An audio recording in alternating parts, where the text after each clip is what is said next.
বাউন্ডিয়ার এই বাচ্চারা ছৌ নাচের তালিম নিচ্ছে।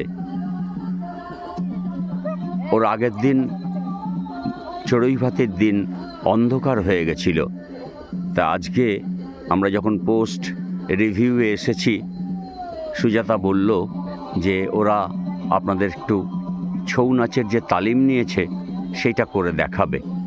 তা আমরা বিকেলবেলায় ওদের ওই ছৌ নাচটা দেখতে এলাম। আপনারাও দেখুন, ওরা কিন্তু শিখছে।